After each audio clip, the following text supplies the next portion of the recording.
कर्मचारी एकता 2021 को गठन किया था महासंघ का, हमारा हिस्सा था और हमारे कंस्टिट्यूएंट है, हम उसके साथ खड़े हैं और हम ये कहना चाहेंगे उनके इशू जायज़ है। उन्होंने अपने इशू नहीं, हालांकि जो स्टेट के कर्मचारी उनके इशू उठाए हैं वो मुझे लग रहा है वर्तमान जो सरकार बैठी है उसको अपने इस पर चिंतन करना पड़ेगा। जिस तरह से कर्मचारी से शिफ्ट कर रही है तो अन्यथा उसको उसका एक खामियाजा भुगतना पड़ेगा। प्रदेश के कर्मचारियों के लंबित डीए, एरियर और अन्य मुद्दों को लेकर आज हिमाचल प्रदेश कर्मचारी महासंघ की आम सभा शिमला में हुई, जिसमें आगामी रणनीति तैयार की गई। महासंघ का कहना है कि वे सचिवालय कर्मचारियों की मांगों के साथ खड़े हैं। सरकार कर्मचारियों को अनदेखा कर खामियाजा भुगतने को रहे तैयार।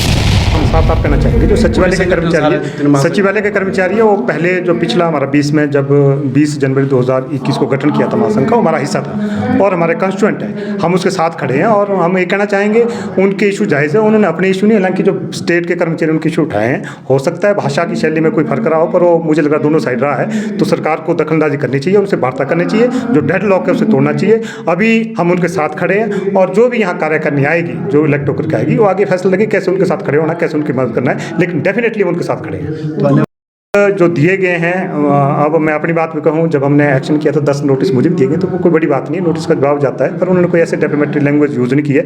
जो बातें कही है, तथ्य पे कही है, हो सकता है कहीं की हो यूज़, तो उसका भी सरकार देखे कि वो उसके परिवार के सदस्य हैं और उन्हें माफ़ किया जाना चाहिए और उनके साथ वार्ता की जाए। क्या ये लड़ाई आगे ज़्यादा चलेगी डीए और उसके ऐसा देखो, ऐसा मुझे लग रहा है सरकार और जो कर्मचारी के बीच में एक तालमेल रहना चाहिए। और प्रदेश के परिप्रेक्ष्य में आप जानते हैं लगभग 4,85,000 कर्मचारी पेंशनर्स हमारे बीच में जो आज खड़े हैं, हम लगभग बाकी संगठन भी हो गए लगभग 4,85,000 कर्मचारी पेंशन को रिप्रेजेंट कर रहे हैं। तो अल्टीमेटली वो एक हिमाचल प्रदेश की जनता का बहुत बड़ा हिस्सा है। वो वोटर तो आपके 59 लाख है, उसका एक बहुत बड़ा हिस्सा है। तो सरकार को देखना चाहिए कि पहले भी जो सरकार है ये वो यहाँ कर्मचारियों को एक स्टार्ट के रूप में मानते थे कि यहाँ से मेरा स्टार्ट शुरू होगा।